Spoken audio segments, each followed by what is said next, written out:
நடிகை சமந்தா ரீசென்ட்டா அவங்களோட சோசியல் மீடியா பேஜ்ல லைவ் ஒண்ணு வந்திருந்தாங்க. அந்த ஒரு லைவ்ல பார்த்தீங்கன்னா, அவங்களோட செகண்ட் மேரேஜ பத்தி ஏகப்பட்ட விஷயங்கள் ஷேர் பண்ணியிருக்காங்க. அது என்ன அப்படிங்கிற கம்ப்ளீட் டீட்டெயில தான் இந்த ஒரு வீடியோல நம்ம பார்க்க போறோம். ஃபர்ஸ்ட் ஆஃப் ஆல் அவங்க என்ன சொல்லியிருந்தாங்க அப்படின்னா, அவங்களோட ரசிகர்கள் எல்லாருக்குமே மிகப்பெரிய ஒரு வணக்கம் அப்படிங்கிறத ஷேர் பண்ணியிருந்தாங்க. இன்னைக்கான நாள் அப்படிங்கிறது என்னோட லைஃப்ல மறக்கவே முடியாத ஒரு நாள் அப்படின்னு தான் சொல்லணும். ஏன்னா, இன்னைக்கு எனக்கு 2வதாக திருமணம் நடந்திருக்கு. இந்த ஒரு நாள தான் இவ்வளவு நாளாவுமே நான் மிகப்பெரிய அளவுல எதிர்பார்த்து காத்துக்கிட்டு இருந்தேன்.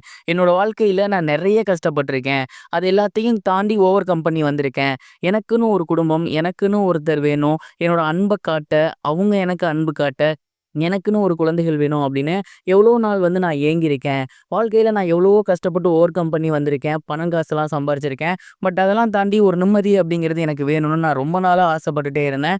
அந்த ஒரு நிம்மதி தான் எனக்கு ராஜ் குடுத்தாரு. ஒரு கட்டத்துக்கு மேலே என்னோட லைஃப் அப்படிங்கிறது முடிஞ்சிருச்சு அப்படின்னு நெனச்சேன். அடுத்து ஒளியே இல்லாம இருந்துச்சு. இருட்டா இருந்துச்சு. பாதையே இல்லாம இருந்துச்சு. ஆனா அந்த ஒரு இருட்டுக்கு ஒளியா வந்தவர் தான் ராஜ். அது மட்டும் இல்லாம இதோட இந்த பாதை முடியல. இன்னும் நீண்ட தூரம் இருக்கு அப்படின்னு என் கைய புடிச்சு கூட்டி போனவர் தான் ராஜ். உண்மையிலேயே அவர் என் வாழ்க்கையில வந்தது நான் கடவுளோட அனுகிரகமா தான் நினைக்கிறேன். கடந்த சில வருடங்களா நான் என்ன பண்ணிக்கிட்டு இருக்கேன் அப்படிங்கிறதே தெரியாம இருந்த நேரத்துல அவரு தான் எனக்கு வழிகாட்டியா இருந்திருக்காரு. என்ன கைய புடிச்சு கூட்டி போயிருந்திருக்காரு. அந்த ஒரு அன்பும், அரவணைப்பும், என் மேல கொடுத்த மரியாதையும், என் மேல வச்சிருந்த நம்பிக்கையும் தான் அவர் கூட தான் இனி ரெஸ்ட் ஆஃப் லைஃப் இருக்கணும் அப்படிங்கிறத ஆசைப்பட்டிருந்தேன். பெற்றோரோட சம்மதத்தோட, என்னோட சம்மதத்தோட இன்னைக்கு எங்களோட 2வது கல்யாணம் நடந்திருக்கு. இந்த ஒரு கல்யாணம் அப்படிங்கிறது கண்டிப்பா நான் ஆசைப்பட்ட எல்லாத்தையுமே எனக்கு குடுக்கும் அப்படின்னு நம்புறேன். நெறைய பேர் எனக்கு வாழ்த்து சொல்லியிருந்தீங்க. நெறைய பேர் விஷ் பண்ணியிருந்தீங்க. அவங்க எல்லாருக்குமே என்னோட மிகப்பெரிய ஒரு நன்றி. கண்டிப்பா இத நான் என்ன சொல்றது அப்படிங்கிறதே தெரியல. இப்போ வரைக்கும் எனக்கு ஆதரவா இருக்கக்கூடிய என்னோட ரசிகர்களுக்கும் மிகப்பெரிய ஒரு நன்றி. நீங்க இல்லன்னா இவ்வளோ தூரம் என்னால வந்திருக்கவே முடியாது அப்படின்னு அவங்களோட ரசிகருக்கும் அவங்க ரொம்ப ரொம்ப எமோஷனலா இந்த ஒரு நன்றிய தெரிவிச்சிருந்தாங்க. இந்த ஒரு விஷயம் தான் இப்போ சோசியல் மீடியால பயங்கர வைரலா போய்க்கிட்டு இருக்கு. இது ஒரு புறம் இருக்க ஆக்ட்ரஸ் சின்மயி அவர்கள் ரீசென்ட்டா அவங்களோட சோசியல் மீடியா பேஜ்ல திரௌபதி படத்துல நான் பாடுனது நான் பண்ண மிகப்பெரிய ஒரு தப்பு அப்படின்னு சொல்லியிருக்குது. சோசியல் மீடியா ஃபுல்லாவே பயங்கர வைரலா போய்க்கிட்டு இருக்கு. ரீசென்ட்டா மோகன்ஜி அவர்களுடைய இயக்கத்துல திரௌபதி படத்தோட 2வது பாகம் ரெடியாகி வந்துட்டு இருக்கு.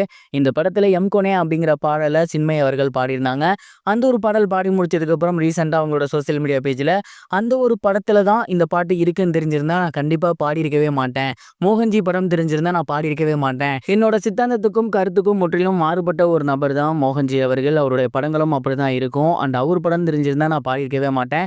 ஜிப்ரான் அவர்களோட இசை அவர் தான் என்ன கூப்பிட்டுருந்தாரு.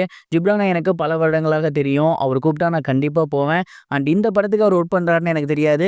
அவர் கூப்பிட்டாரு, நான் பாடி கொடுத்திருந்தேன். கண்டிப்பா இனி வரும் காலங்கள்ல ஒரு படத்துக்கு நான் பாட போறேன் அப்படின்னா, அது என்ன படம், யார் படம் அப்படிங்கிறதெல்லாம் பார்த்துட்டு தான் நான் பாடுவேன்.